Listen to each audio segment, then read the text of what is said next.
Hello, and welcome back to another episode of the Black Men Matter series on the male perspective. The podcast that's all about dispelling stereotypes and shining a light on the rich and varied experiences of Black men from all around the world. Each episode aims to broaden understanding and foster appreciation for their unique stories that often go unheard. Now, here is your host, Lana Reed, to introduce you to yet another remarkable Black man with an insightful perspective to share.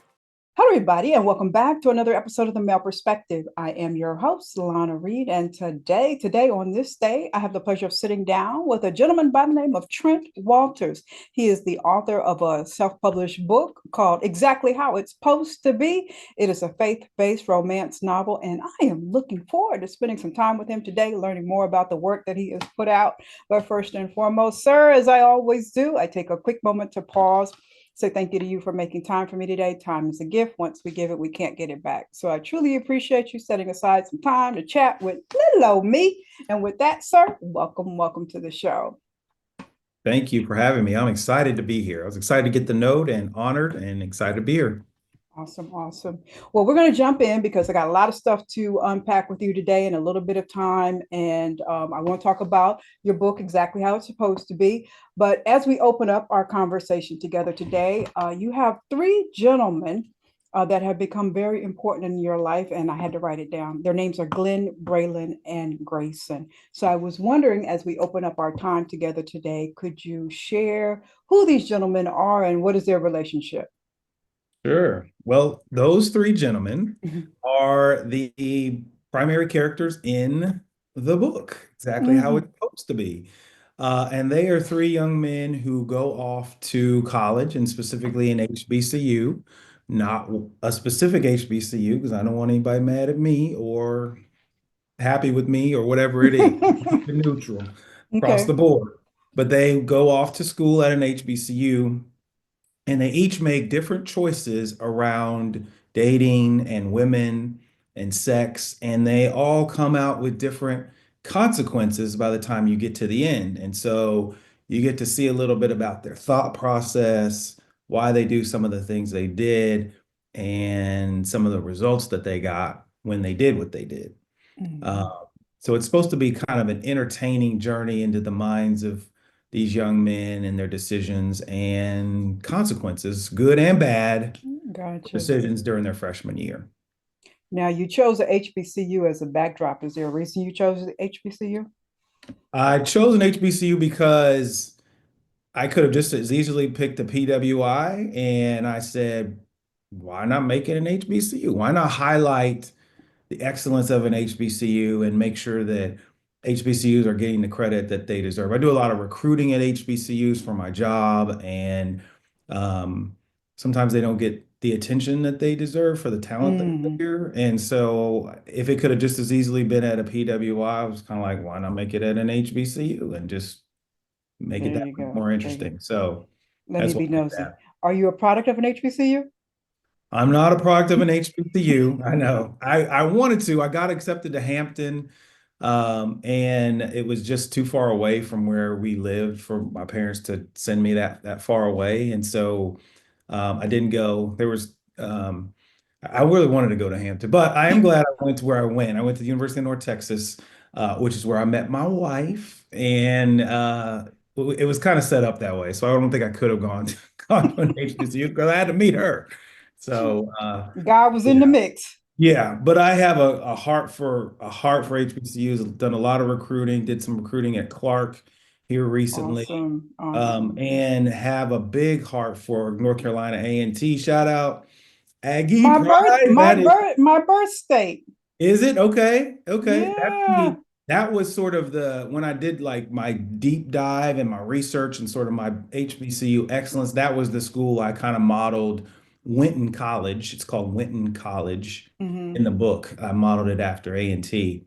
And so did a lot of, went there and visited, and then did a lot of research in the back end to almost immerse myself in it. I'm like an A&T fan. I don't have my A&T sweatshirt on, but I have a few. And yeah. So you'll make quite a few of my family members very happy when they hear that. Okay, they're alumni. I give them a shout out at the end too. Okay, okay. So is writing something you've always done, or is this a new thing for you?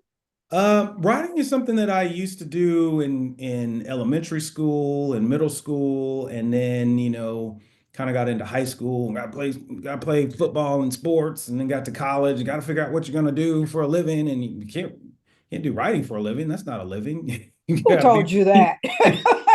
people were telling me that you got to be able to eat. Mm, And so I went to school, and then I work in advertising. I work for an advertising agency and just went to work, got married, went to work, had kids, was doing their thing, going to football games and gymnastics meets and all the things. And then as my kids started getting older, I was looking for like a side, I hadn't really cultivated any side hustles or anything like that. gotcha. So I was looking for something, I was praying for it, and my wife had started writing. She's a writer as well. She had been writing, and I'm like, I'm just gonna start working on something.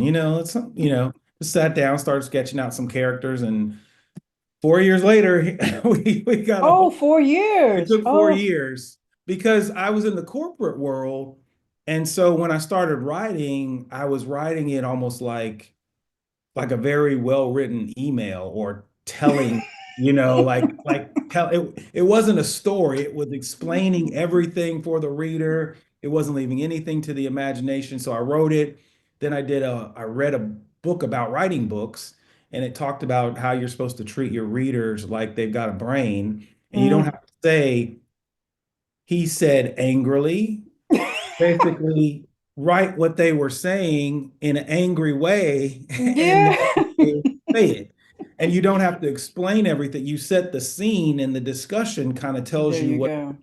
and so people are drawing conclusions on their own. So it took some rounds to kind of get into the flow of it. But yeah, after Hmm. 4 years, I had a hobby, and it became one of those things that exactly what I was praying for. I wanted something that, like, when work was over, couldn't wait for it to be over so I could, get Get back to to the it. next thing. And then when you have time off, it's like, I want to get there and start working on these characters again. And you're thinking about them all the time. I should have them do this. Maybe they could go here.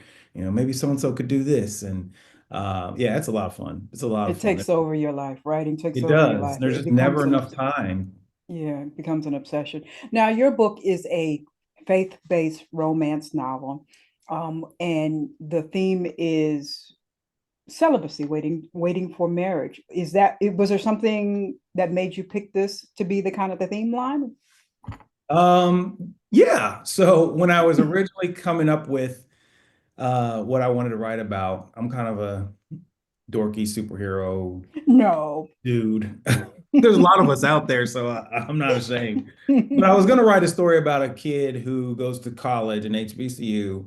His mom, before he leaves, his mom is tragically killed. Mm, And to avenge her, he decides he's going to become a vigilante superhero in real life and work his way around the campus, taking care of crime and helping people. And then he realizes that, one, that's very expensive because I don't have superpowers, so I got to pay for all these tools and gadgets, and it costs a lot of money. And then two, you could get killed doing something like that. You could get shot, you could get beat up. he's like, let And me he realized, rethink this here. yeah, he realizes it's not what it was cracked up to be. And I was praying about that, and God was just like, I don't need that story. I don't need Mm. a HBCU vigilante super. Now, if anybody's out there that want to write that story, feel free. I just didn't have permission to write that particular Mm. story. I needed to write this story. This one. Um, and I will say that it is loosely based on reality. I can So neither back in college, confirm you nor had two other deny. friends. You had a crew back in college, and Yeah, and actually, honestly, like all three of the characters are bits and pieces of myself to a certain degree. okay, okay, And they're also bits and pieces of other people that I've kind of pulled in and pulled together. And okay. I've let some people read it who I went to college with, and they're like, "Oh, that was so and so, and that was that was blah, blah, blah. I remember it." And then other people who've read it, like, who've been out of school, they're like, oh, it took me back. And it's like, I knew that person. I knew exactly Mm-hmm. who he was. And I knew that girl, and I knew, and even my son who just graduated maybe a couple years ago, he finally read it because, it's dad's book. He was working on it. That's that book dad was working on.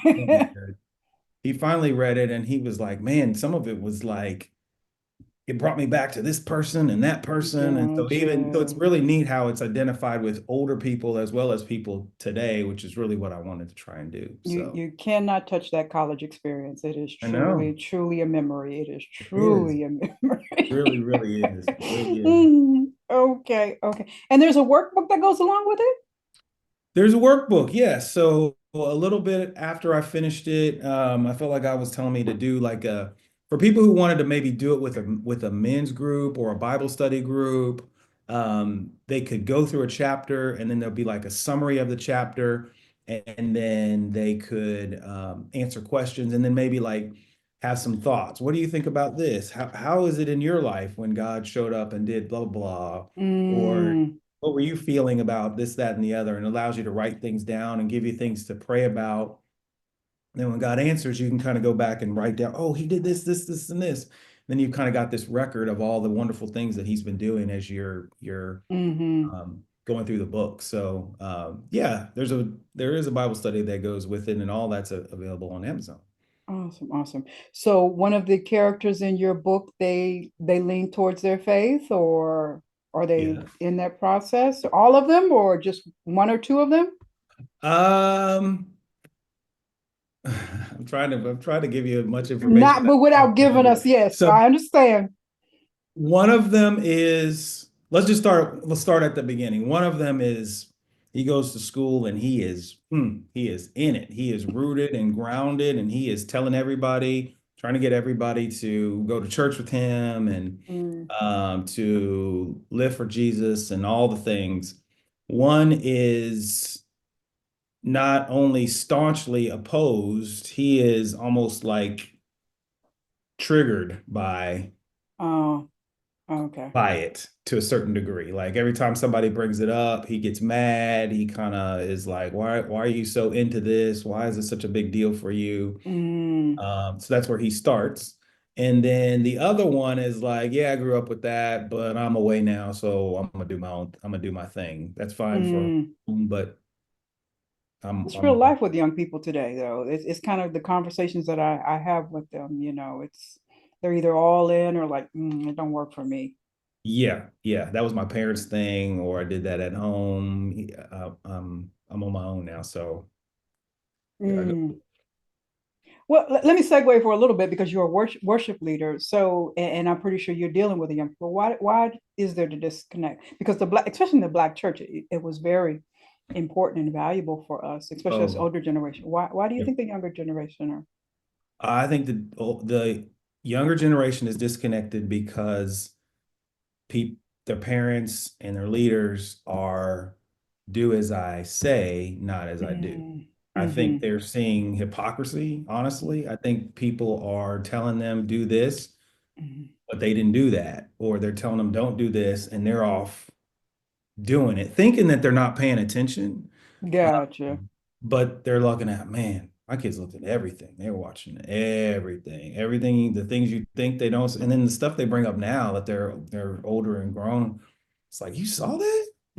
They're like, yep, you were We pay watching. attention to everything. They watch from the moment they can know they're paying attention to everything and Everything. drawing conclusions. They're drawing conclusions and making decisions and deciding what they're going to do. And when they see somebody that's, saying one thing on Sunday and doing something else the rest of the week and then coming back, it's kind of like, why do I even need the Sunday part when I Mm-hmm. can do that stuff um the rest of the week, the whole time. I didn't see any benefit from it. Gotcha. Gotcha. Um so that's sort of my I think Take that's on. one of the big reasons why. Maybe not the only, but one of the bigger ones. Okay, okay, truly understood. Now, with your gentleman in the book, with the one who is, yes for Jesus, does he manage to? And I'm trying. Hopefully, I'm not getting too much of the book. He manages to sway everybody by the end of the book and get them to come over to the light? Um, Or is that something you can share with us? uh, If not, I'll move on to the next question. I got questions. So okay, yeah. I want to keep that as a suspenseful.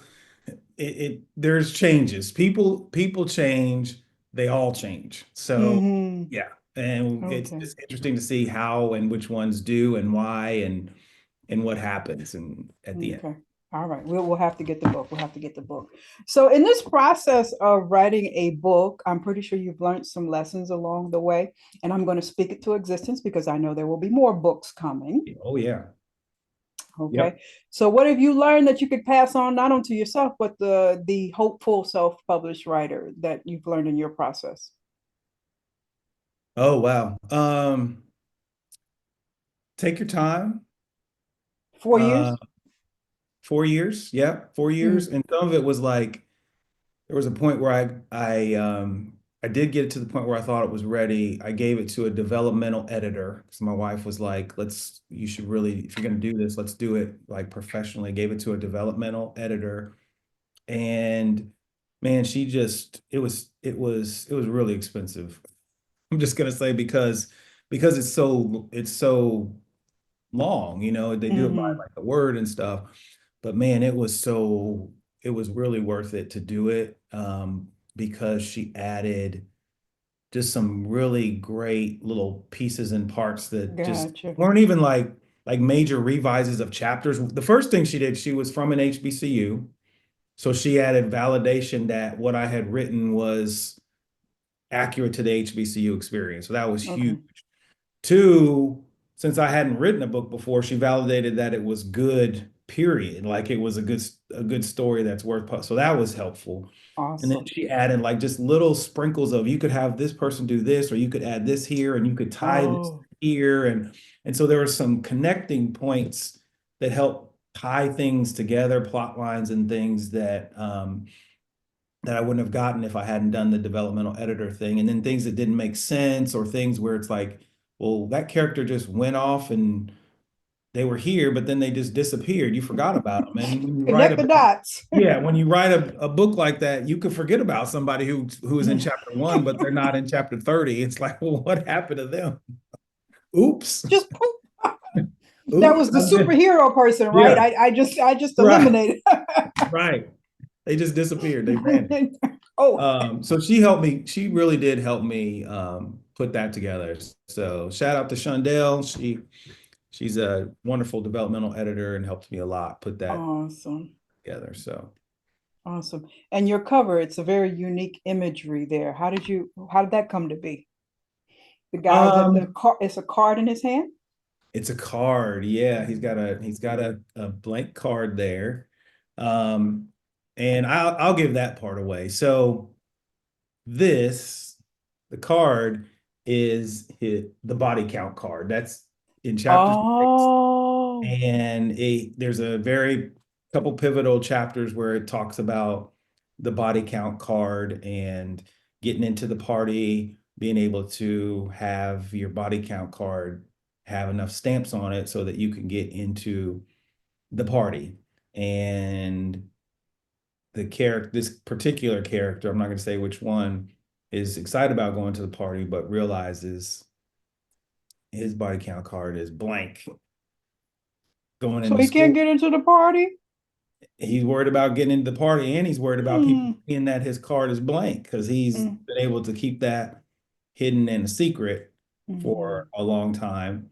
And so the thought of getting exposed as a guy with an mhm. empty body count card was a big deal. Yeah. So there's a couple chapters in here that talk about the body count card. So it was just sort of him with his, and the white suit means something too. Okay. That was a And that's big. in the book. Yeah. Okay. Yeah. So then So I just we're getting the message. We need to get the book. exactly. I'm like, you're making me give it all away. No, I'm not gonna do that. I'm not gonna do that. We're gonna tease folks enough so Yeah, they know but they the have to white get. suit, the white suit means something as well on the body count card. it all has a meaning in the book and in the chapters, and it's all wrapped up towards the end. That was another thing, like she helped me realize I talked about it, but I never really like wrapped up in case for people maybe weren't drawing the connection to like really say, oh, the suit was this and the suit Yeah, that. Make sure you tied that off. Make all sure. those pieces together, all Mhm. those pieces together. Yeah. So you've spent 4 years writing the book. You've went through the developmental editor. You've looked at it and then looked at it. You had the wife look at it, the kids look at it. So it's very clear that the message of the book is important to you. Hmm. So on a broader, just a broader question, broader level, why do you feel, especially in our communities, our Black communities, it's very important that people rethink this concept of waiting till a committed relationship for sex? Yep. So there's a few reasons. So, my wife in particular is somebody she's the product of an affair, and she talks about this a lot of times in her book, and then when Okay. she gets a chance to do podcasts, she talks about being the product of an affair, and essentially like two people were just out there just having fun, just Mm. whatever, and it results in people, most times. And then there's people that end up having to deal with the consequences of those decisions, whether your mom's not around, your dad's not around, you're not dealing with the unified family, or family gets together, parents get Mm. together because they feel like they have to, but then they're not really happy, and it's just Mhm. dysfunctional relationship, whatever it is.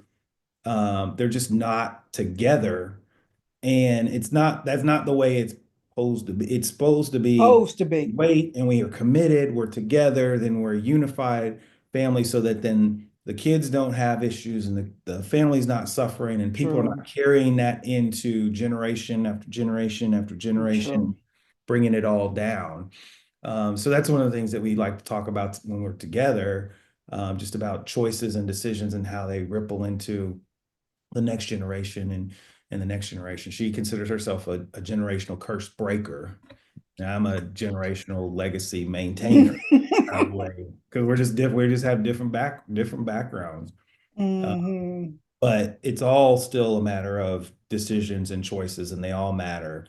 They don't matter. They don't just matter for you. They matter for the next generation and the generation after True. that, and the generation after that. So all this out there just having fun and doing what you feel, and it it it, it has consequences later on in life. Hmm. You will regret it, you'll miss out, and I'm trying to get people to recognize that early, so that then they can make better decisions and live the way they believe God wants them to live, and have the relationships that God wants them to have. True, true. So adding to what you just said, you and your wife have been married for over, I think, 25, 26, 27. How many years now? I mean, it'll be 28 years in June. Awesome, awesome. Happy early 28th anniversary. Thank But you. I was wondering, and I know you've experienced that when you're out and about talking to younger gentlemen, a lot of younger folks are having this conversation where they don't seem to see there's value in marriage, especially the guys, and they don't understand why they should do it, right? So I was wondering if you could speak to the awesomeness and amazing having the right partner, your wife in your life for 28 years. What would you say to kind of make them think about the importance of finding the right one? Oh, wow. There's nothing like it. Nothing like finding the right person, experiencing that person with just the two of you, not bringing in a lot of extra baggage and all the stuff. She's not comparing you to Henry and Jack and Fred and Javon and whoever else down the road, and you're not comparing her to whoever. Okay, make up a bunch of names. Um, but just sort of that freedom. And then like, man, like the areas where I'm not as sharpen or wisen, man, she just like boom, boom, boom, boom, boom, like different That things. And helped then, me. yeah, the areas where I'm like, or where she's not as strong, like then I'm coming in and I'm like, I've got everything organized. I'm kind of Mm-hmm. the organizer structure. I'm the one that makes sure we get places, you know, she didn't know anything about maps and getting places, and she'd be, Mm-hmm. getting there and mapping it Yeah. out. So it's just like True usually you'll partnership. end up with somebody who's not the same as you because they kind of complete Yeah. that little piece, that part that you're missing, they complete it. And then I think what people haven't seen is like once people get together, is it possible to be happy once you're together, or is that person going to be turned into the Wicked Witch of the West, and you Mm-hmm. know, and I've just found that like, and I say this all the time, it's like my not old man advice, but it may sound like old man advice. But if everybody's if everybody's focused on not being selfish, they're focused on if I'm focused on making her happy, she's focused on making me Yeah. happy, and I'm not focused on me making myself happy, then everybody's happy, right? Mm-hmm. I think where people get into conflicts and drama, like everything you can probably think of is somebody was being selfish. It's Yeah. I thought this, I wanted this, you didn't give me this, you didn't do Mm-hmm. this for me. And it ends up causing, but if I'm just Mm-hmm. focused on her, hey, the dishes are not done. Why didn't you do the dishes? I don't know why she didn't do. Why can't I just do them? Well, I don't want to do them. Mm-hmm. I don't feel like doing. See, that's me. That's the self. But what if I just did them? Imagine that. And then how would she feel? How would she then treat me after I just did them? Just because Yeah. you do so many things because or don't do so many things because you feel like it or don't feel like it. Mm-hmm. If we just do things that we should do, even if we don't feel like it, then later on, you might get a better result down the road. So Awesome, awesome. So you and the wife will be going on a marriage perspective tour sometime soon then? maybe we're actually working on trying to do a podcast or something. We finally found a place where we can record some stuff. And so we did a little makeshift YouTube thing not too long ago, but we're going to try and maybe do something a little bit more Mm, fresh, professional. maybe. So how are the kids adjusting to having two parents that are published authors and all of that stuff? They're like, oh gosh. I think they're fine. They're living out the stories of the book right now, just the Oh, dating and the trying to figure that side you out. you And handling that okay? we're adjusting. A We're adjusting. lot Yeah. of prayer, a lot of prayer. Everybody, yes, yes. And it is interesting because when we do pray, like, everybody's like, oh, pray. And then we go and still try and do stuff. It's kind of like, man, Hmm. I have actually seen where, we have prayed and we couldn't do anything. And we just watched God just move some things and change some things. Awesomeness, And yeah, yeah. awesomeness, So it's kind of like, all awesomeness. right, you're a better parent than I am. And we'll do what you tell us to do, but That part. let's go. Yeah. So That part. Awesome, awesome. Well, let me go back to the book here real quick before I ask you my random question. okay. Not only is there the workbook, but it's also an audio version too. Yes, yes. How'd that That's come fun. about? That was. Yeah. So so I got this book and people are like, oh, I don't really read physical book. If you had an audio book, oh, I'd read it. My own sister was like, I don't really have time to Oh, read books. fam. Oh.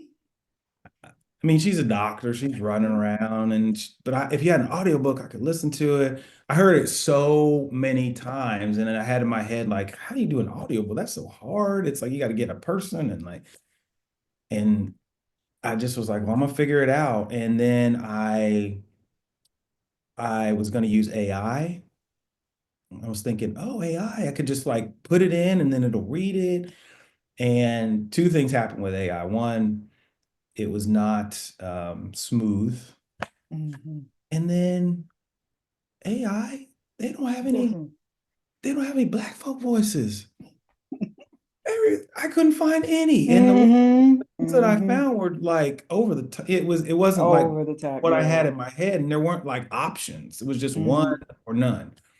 And so I was like, man, that really, I kind of got a little like, come on, AI, like y'all, this is what Next they're talking. project for you, right? Yeah, right. And give me some voices. So I ended up going on Fiverr and Upwork to see if I could find somebody who did a voiceover and just see what that would cost. And then I realized, oh, these people have their own studios and they can record it. And so I started reaching out to people on Fiverr, and I found this guy who was really interested, and turns out that he was a Christian and he really had a heart for the book. And like, and he ended up, he and his wife were missionaries in Africa at one point. Whoa. I know. I'm just like, I can't make this Whoa. stuff up. God just And moves people. Okay. I know, and just positioned him in the right spot. And so he was really trying to, like get going in audiobooks and things like that. He'd done a lot of other video type things, but he was trying to get going in audiobooks. And so his voice was great. Everybody I shared his voice, they were like, he has a great voice. And when he was first reading everything, it was just like his voice just stuck with me, and I'm like, let's do it. So we did it. Yeah. It took some months because it's 40 something chapters, and he'd read one, send it to me, I'd make some changes, he'd send it back, and usually that was it. There were a couple that I was getting too picky on, but we got it done. He sent me the files, I upload, and then boop, we have an audiobook. It was much easier than I had up here. So I'm glad I didn't. Well, I'm glad you found it, but my backtrack question is, why didn't you do it yourself? Oh, well, I could have maybe, but my daughter, 23-year-old daughter, she was like, because it does have like another thing that I studied a lot was all of the slang and the lingo and just, a lot of that kind of stuff. And so when I had my book launch, I was reading excerpts from it. And she said to me later on, she was like, if you ever eventually do an audiobook, I don't think you should be the narrator, because it needs to be somebody cooler than you. This is not cool. Oh, Pops is not cool. I was like, you know what? Fine. That's cool. Oh, It was fine. boy. No, and it actually worked out great. Yeah, what are you talking about? He read the stuff just fine. And I wanted it to be like cool, but still sound like it was, not like not professional, but still sound relatable. So he kind of had that good mix. Yeah. So that was one of the reasons. It was kind of like, yeah, I need somebody else to really do this. And then the other thing was I would have had to find like a studio, and like I didn't know like the formats to record it in and all. I'm sure I could have found that if I really wanted to, but I like the Fiverr thing was just whoop, whoop, back and forth. It was really easy. So okay, all righty. So we've got the guy on deck for the next audiobook then, right? oh yeah. Yeah. Okay. Yeah. And he's doing more books now, so he'll be even sharper by the time. Hope I can afford him by the time my next one's ready to go. Are we writing already? The Yeah, next one. I've got another one, and then I've got a board over here that's got outline for a third one, and then I've got an idea in my head for a fourth one. So I got plenty in the pipeline. It's just a matter of finding time to sit down and like designate writing. This is probably the best time, but by the time I'm done with work and being on the computer all day, like it's not my best brain. I need to have time where I do it first thing in the morning. And I don't have many days where I can start first thing in the morning and just start writing. So I have to like take breaks and take vacations and things and time off and just say, this is going to be a writing day. And I'm going to do that here and on Friday and then sometime next week, because it's our spring break around here. So okay. So now you understand like the older authors. Hemingway would go off into a cabin for months at a time. oh yes. Right I there. told my wife, I'm like, we're gonna have us a writing chalet one day. We're gonna go off and we're going to the writing chalet, y'all. All righty. The writing chalet to write stories about the superhero on campus, That killing the one might villains. I might get permission to do that one later, once now that these other ones are done. So y'all don't take that. I got that. That's on my list. That's all right. That's all right. Well, sir, I'm going to ask you my random question, and then I'm going to ask you to tell us how we pick up the book and Okay. connect with you and all of that good stuff. Okay. So, I'm assuming you do speaking gigs to young people about the topic, the book, and everything like that. Okay. Yes. Yeah. Let's see what we got here. Random. Let's see what we've got here. Let's see. Name something that you really hate paying for. Oh, hate paying for. Oh my gosh. I hate paying for car repairs for sure. Um, I had some car repairs here recently. My locks didn't work. Mm. Yeah, just Yeah, it's like $300-400 for these keys these days, right? yeah. And it was actually the lock system, like in the door, wouldn't it just stopped working. I hate paying for random car repairs that just pop up and you have to like go and like take time off and that sort of thing. Um, oh, I feel like there's like as soon as we hang up, there'll be some sort of like fee thing that just keeps popping up on things. I used to hate paying for tolls around here, like when you drive on the toll roads and then they Oh, like there's tolls in send Texas. you Okay. the little automatic bill, and then if you don't pay it in like 2 minutes, then you get another one that's red and it's like $10 more. And then if you don't pay that one in 2 minutes, then you get another one and it's $20 more. Like it just grew. It's crazy.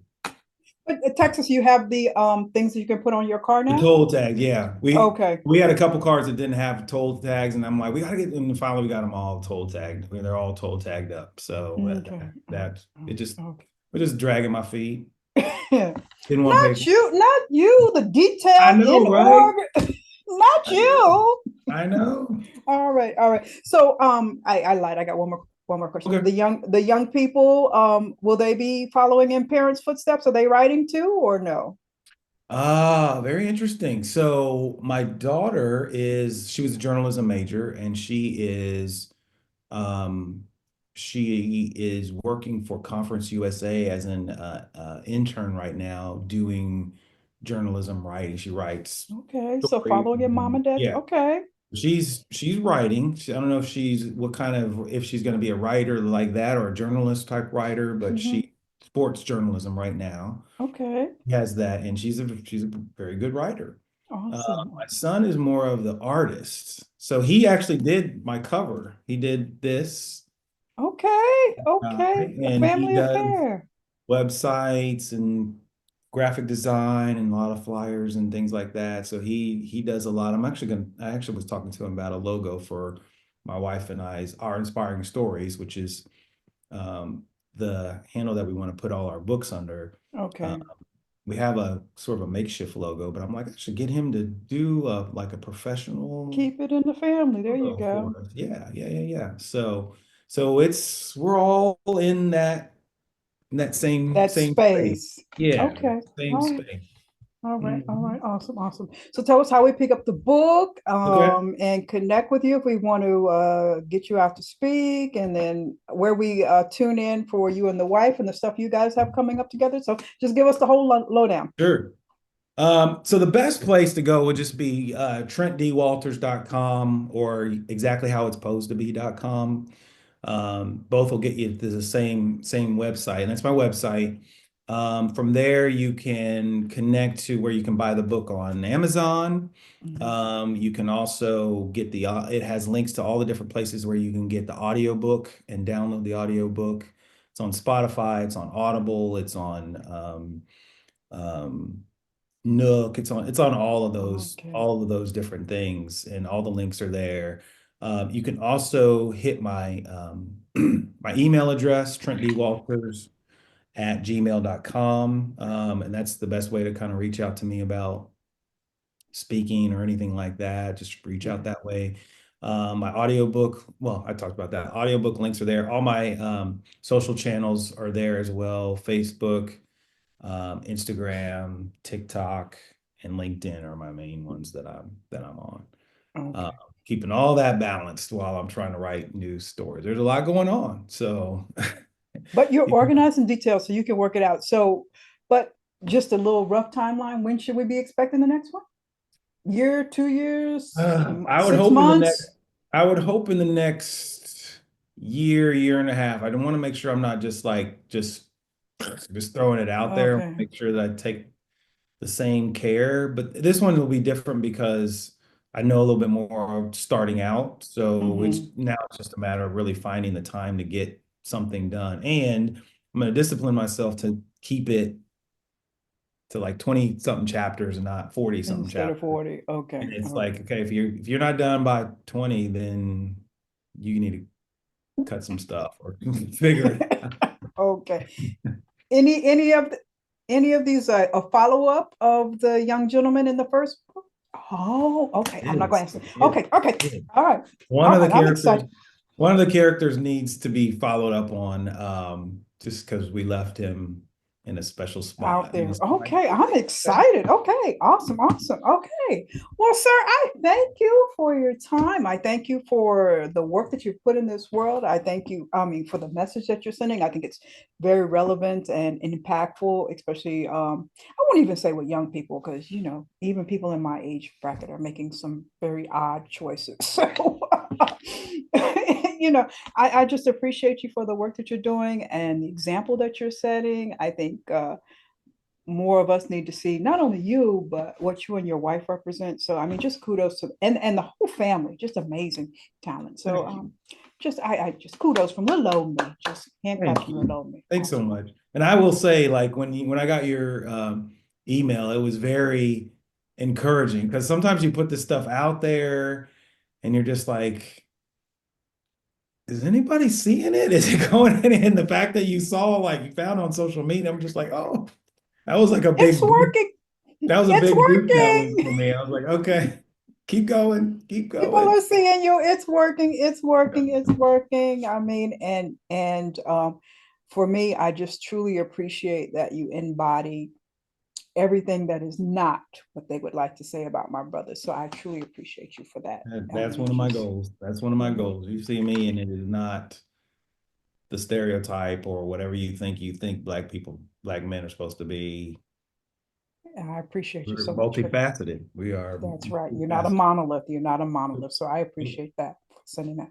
So I appreciate you, and I wish you nothing but best, and we will be patient and wait for the next one to come along. Okay. All right, I'll get hustling on it now.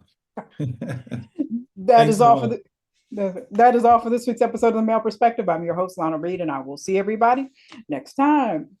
Thanks for listening to another episode of the Black Men Matter series on the Male Perspective.